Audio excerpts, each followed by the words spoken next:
ating lulutuin sa araw na ito ay isang napakasarap para sa ating mga subscriber na vegetarian. Sapsoy ni Andrew's Kitchen. At kung bago ka pa lang sa channel ko, please subscribe and share para lagi kang updated dito lang sa Andrew's Kitchen. Ang ating ingredients sa masarap nating sapsoy. Meron tayong sayote, carrots, hiniwa-hiwa natin siya ng flour, ayan o. At meron tayong celery, bell pepper, red bell pepper, baby corn. Ang gamit natin dito yung nasa lata. Meron tayong cauliflower, shiitake, dry mushroom. Binabad natin to sa tubig na mainit. Kaya malambot na siya kakitchen. Meron tayong green beans, kung tawagin sa atin, Baguio beans. At ito yung pang topping natin mamaya, itong shrimp. Ngayon kung meron kayong squid ball or atay ng manok, nasa inyo yan kung anong gusto nyo isahog. Pero sa akin ito, mas masarap na itong shrimp.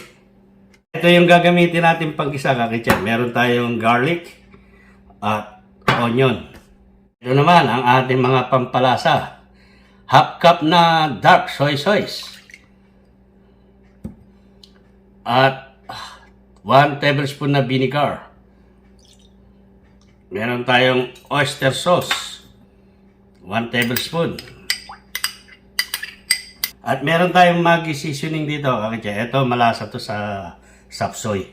Itong Maggi seasoning. Maggi seasoning baka naman Andrew's Kitchen lang Yan. Paminta. 1 tablespoon. Nasa inyo, gusto nyo dagdagan, mangang. Yan. Siyempre, kailangan natin itong sesame oil para sa mabango natin sapsoy. Pampabango to at pandagdag aroma, lasa. Yan. Sesame oil. Ito yung mga pampalasa natin. Kakitchen, babalatan natin itong hipon natin. Isa-separate natin yung balat niya para kakatasin natin to. Yung pinagkatasan nito, yun ang magiging pampalasa natin sa sapsoy natin. Yan ang lalagay natin sa dikdikan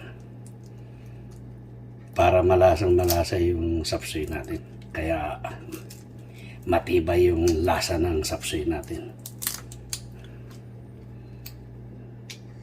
Yan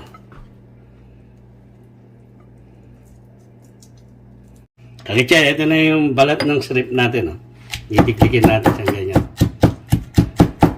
Kakatasin lang natin, tapos tutubigan natin siya. Maglalagay tayo ng konting oil lang. Yan, para sa ating shrimp. Kakitchen, lalagay natin itong shrimp natin i-ano lang natin siya, papupulay natin siya. At lagyan natin siya ng pampalasa. Konting asin lang para mamaya itatapping natin to. May lasa na siya. Yan. At konting paminta.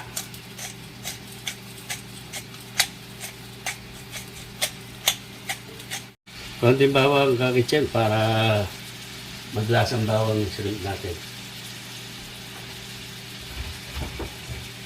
I-mix na natin siya. Ayan. Papupulayin lang natin ito, kakitchen. Ito na ang ating fried shrimp ni Andrew's Kitchen. Isa-separate na natin itong hipon natin. Ayan. Ito yung pagtataping natin sa masarap nating sapsoy ni Andrew's Kitchen. Ayan. At magigisa tayo dito sa pinaggisa ng hipon natin. Maglalagay ulit tayo ng oil. Maglagay ulit tayo ng oil, kakitchen. Painitin lang natin itong oil natin. At mag-uumpisa na tayong mag-saute ng mga gulay natin. Yan. Okay, lalagay natin yung bawang natin. Ayan. Masarap na naman itong dish natin. Shout out sa mga vegetarian.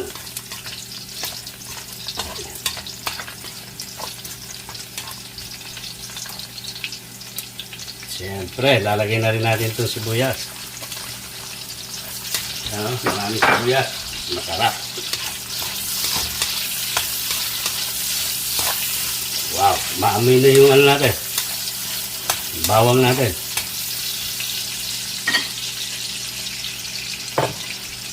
Lagyan na natin itong shiitake mushroom natin gagawin yan. Para maluto siya ng totally. Mix lang natin siya. Lalagyan na natin siya ng Knorr cubes para kumapit na yung panlasa natin dyan.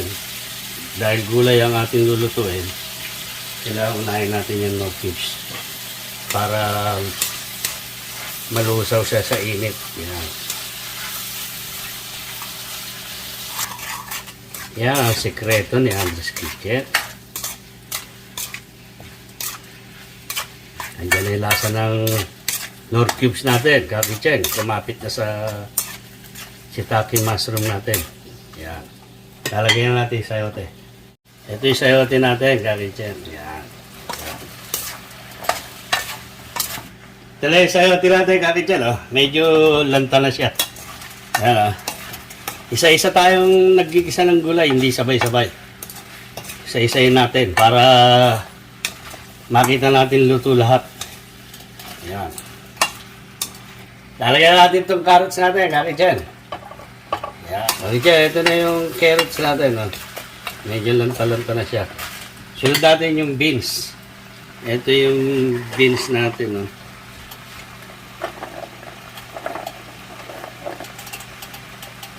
Parang fiesta. Ang daming gulay ni Andres Kitchen. Yan na, Kitchen. Oh. Gigisa na natin ito. Oh.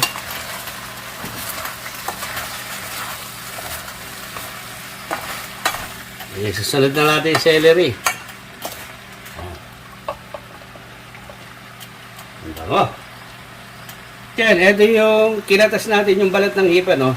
Ilalagay natin ito ngayon sa gulay natin. Yan. Para may pampalasa tayo.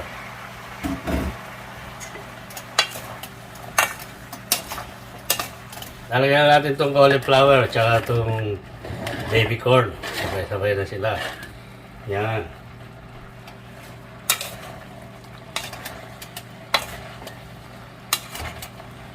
Medyo tatakpan lang natin siya at mamaya lalagay natin yung soy sauce natin. Pagka nalanta na sila ng bagya. Okay dyan, takpan muna natin. Okay dyan, ito yung ano natin, soy sauce natin. Lalagyan natin ng 1 tablespoon na cornstarch. Dito na natin palalaputin yung sauce natin sa sapsoy. Yan. Tunawin lang natin yung cornstarch natin. Ilalagay tayo ng 1 tablespoon na sugar. Ito na yung sauce natin sa ating sapsoy. Hintay lang natin malantay yung gulay natin. At saka natin ito i-add itong sauce na pampalasa natin. Tikman lang natin, pwedeng tikman to. Wow, perfect na! Kakitchen, check na natin ang ating masarap vegetarian food ni Andres Kitchen. Chop soy mixed vegetable ni Andres Kitchen. Tininin! Ayan na, Kakitchen, oh. I-mix lang natin siya, Kakitchen. Wow! Lagay na rin natin yung bell pepper natin. Yung bell pepper natin, oh. Malasa na siya, Kakitchen. Ang nagpalasa rito yung Knorr cubes na nilagay natin dalawa. At saka yung katas ng balat ng hipon. Takpan ulit natin.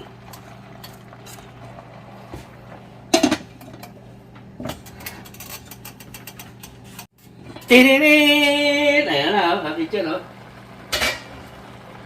Yan ang sapsoy, Kakitchen. Fresh na fresh ang mga gulay natin, oh. Hindi natin nilabog. Yan. Ganyan lang siya, Kakitchen. Kaya crunchy at May kaunti isang sauce sa ilalim. Ayan.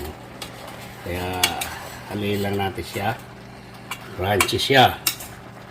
Lalagay na natin yung sauce natin. Ito na yung sauce natin, yung pampalasa. Ilalagay natin na pagganyan yan. Ayan, ang sapsoy, oh. Bakit yan, oh? Wala siyang tubig, wala siyang ano, ha? Kaya sureball na tayo na malasang-malasa itong sapsoy natin, lalo na yung mga nilagay natin na pampalasa dyan. Look at that! Ooh. Yummy na naman to. Pampiesta to. Bakit yan? Maglalagay tayo ng konting asin. Para medyo kumpleto na yung alat. Yan, konti lang. Hindi sauce ang nilagay natin kasi magiging dark siya. Kaya ito na yung hipon natin, ha. Lalagay natin yung 3/4, yung 1/4. Pantatapping natin ito. Yan. Mimix natin siya sa yan, para mayroong nasasalat yung dila natin mamaya rito sa ano, sa gulay.